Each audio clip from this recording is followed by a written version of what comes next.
হাই friend, কি খবৰ? আপোনালোকৰ চাগে সকলোৰে ভালেই। আৰু আজি আপোনালোকক দেখুৱাম মই এজোপা বৰগছ।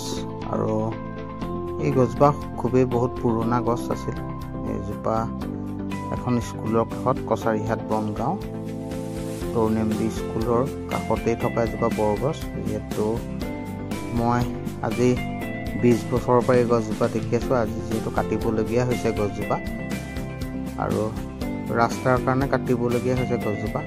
আৰু কেনেকৈ কাটিছে সেয়া মই আপোনালোকক দেখুৱাই যে দেখিছে হকলেন লগাবলগীয়া হৈছে গছজোপাত।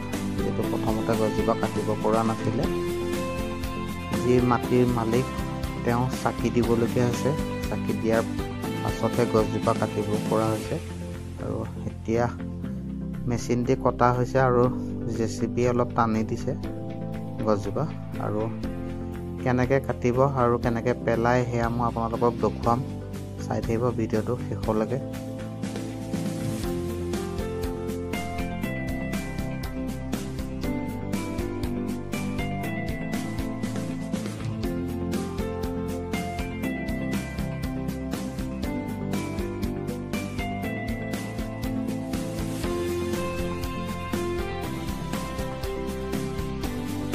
আৰু গাইজ, এই গছজোপা কাটোতে মিনিমাম 6 ঘণ্টামান লাগিছে। আৰু গধূলি হৈ গ'ল, যিহেতু ৰাতিপুৱাৰ পৰাই কাটিছে বুলি ক'ব লাগিব। মই 6 ঘণ্টা কমেই কৈছোঁ, মানে দুপৰীয়া 10টামান বজাৰ পৰা কটা ষ্টাৰ্ট কৰিছে।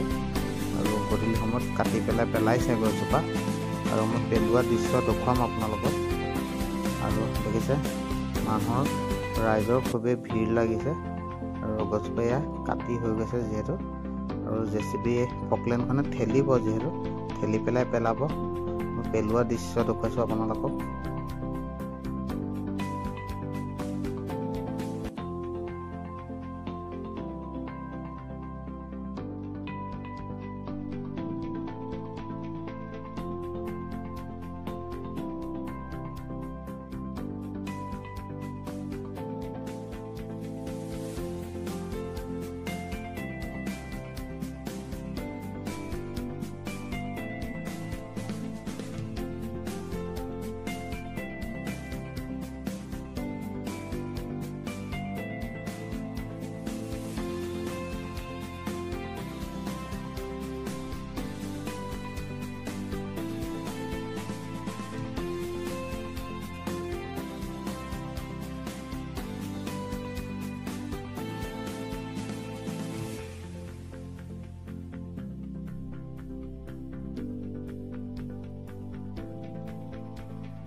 দেখিছে গছজোপা কাটি হৈ গ'ল।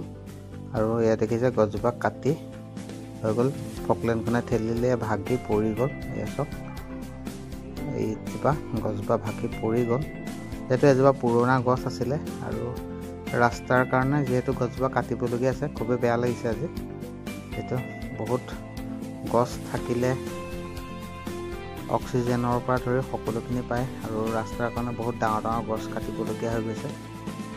চব গছজোপা কাটি গিৰালে।